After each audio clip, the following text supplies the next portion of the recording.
Every parent dreams of their children's future. They send them to the best schools, support their dreams, and give up their own comforts just to see them succeed. Their only wish is for their children to make the right choices and live a happy life. David was the pride of his family, their only son, handsome, smart, studying at a good university. His parents always said, "Our son will be our greatest achievement." And David was in love. He had Emma, his college sweetheart. She was his age, full of life and dreams. Together they talked about their future, their plans, the life they wanted to build.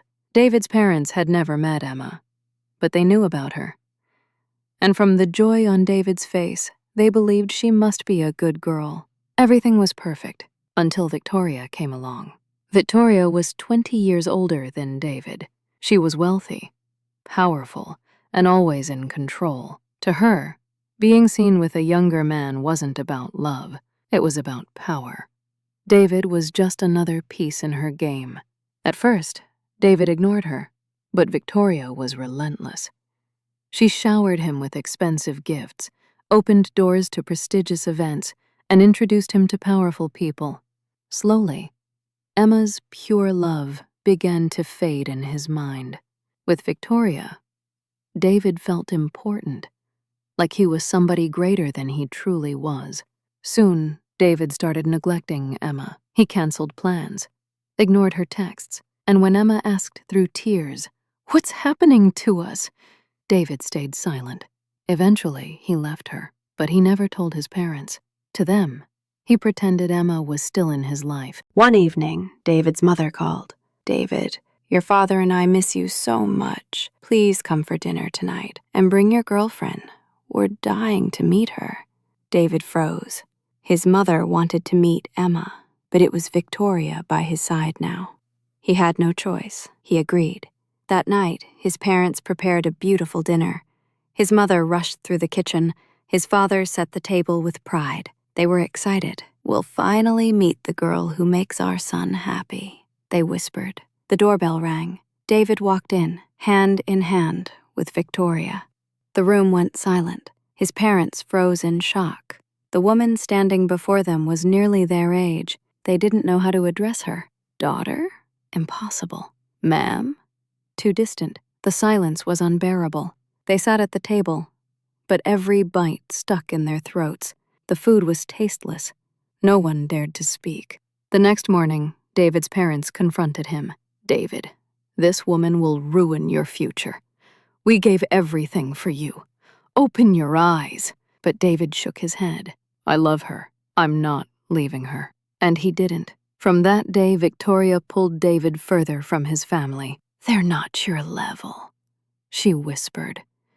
"You don't need them." She isolated him from his friends, too. One by one, his old circle disappeared. All that remained was Victoria. In business, she used him. At meetings, she introduced him as her young consultant. But every connection they made, every deal closed, was really through David's energy and ideas. With his strategies, Victoria's companies grew richer, stronger. She took the credit, the profit, the glory. David believed he was winning. He told himself, "Without me, she wouldn't succeed." But in truth, he was just a pawn in her empire. Years passed. His friends were gone. His parents, distant memories. And then, one rainy night, everything shattered. David was driving Victoria's luxury car home. He was exhausted, his eyes heavy. A phone notification blinked. He glanced down for just a second. Suddenly, red brake lights filled the road ahead. He slammed the brakes. The car skidded on the wet asphalt, swerving out of control. The world spun. The crash was deafening. Metal crushing, glass exploding, airbags bursting. The car slammed into the guardrail. Smoke hissed from the engine, rain mixing with shattered headlights.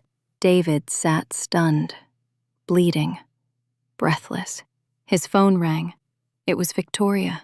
With trembling fingers, he answered. Her voice was sharp, cold. "David, What happened to the car? Is it totaled? What about the rims, the bodywork? Did the insurance see it? This better not hit the press. David whispered, I'm hurt. My head. But she cut him off. Don't talk. Just send me the report. Make sure the car goes to the right service. In that moment, David realized she didn't care about him. Only the car.